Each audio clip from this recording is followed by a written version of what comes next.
start falling, falling, falling, 'cause we'll start falling.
start falling, falling, falling, cause you'll start falling. Start with the liquid latex, and we'll just pour a little bit of that into a small container to air out the fumes, and so it just make it easier to work with. Now we're going to separate the tissue to get it as thin as possible so we can make it look as realistic as we can when we put up the layers. And we're going to rip up the edges so it looks more natural and blends into the skin easier. And I'm only doing a small wound, so I'm only going to build up 5 to 6 layers. So do about 2 tissues and rip up the strips, the size you want the wound to be, and just put them onto the side so they're easy to get to. And then I'm just going to use a disposable sponge and get the latex and just dab it all around the size that we want our wound to be. And you get the tissues, and when you lay it down, try to smooth it out as much as you can, because any of the bumps and ridges they're going to show up in the final piece, and it'll just be easier to spot as like a fake. Not that we're really going for realism. And yeah, just build up the edges and build up the wound. And yeah, when it's dried, we get a bit of a yellowish tinge. And yeah, that's how you know it's dry. I'm going to go over with some baby powder and a fluffy brush just to set it all so it's not sticky. And then we'll go over with a cotton ball and some water just to get rid of the powderiness, that like make it a little less powdery. And then I'm just getting a knife, which I really don't recommend. I looked everywhere for my tweezers, but I couldn't find them anywhere. You can do the same thing I'm doing here with tweezers and just start to rip a hole into it, but really don't do this on anyone else except yourself if you're using a knife. And then I'm getting scissors and just cutting it open more and just roughing up the edges. And yeah, and I'm going to dig into the Ben 9 Master Bruise wheel, and I'm getting a bit of every colour, but especially more of the red.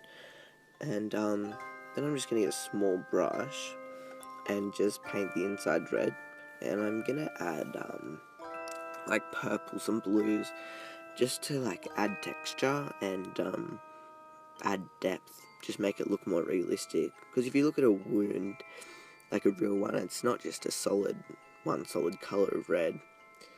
So yeah, and then I'm going to go around the edges with some concealer just to match it to my skin more.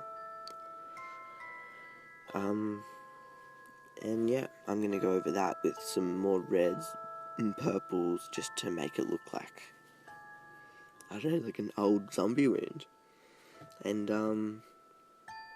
yeah, just blending that all in around the sides. And I went over it with concealer, which to try and make it look more under my skin, which really didn't work, so you just skip that step. And I'm just getting more red from the wheel and just darkening the inside of the wound.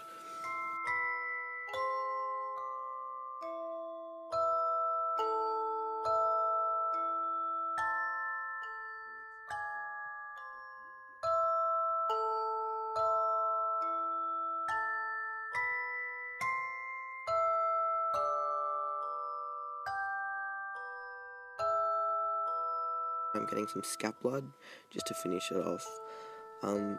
I tried it with some other liquid blood, it didn't really work. So I'm just getting the scalp blood here and putting it on. And this is really good if you're going to go out and have it on for a while, because it does dry and looks like a scab. So it goes really well with the whole zombie theme. And yeah, then we're done.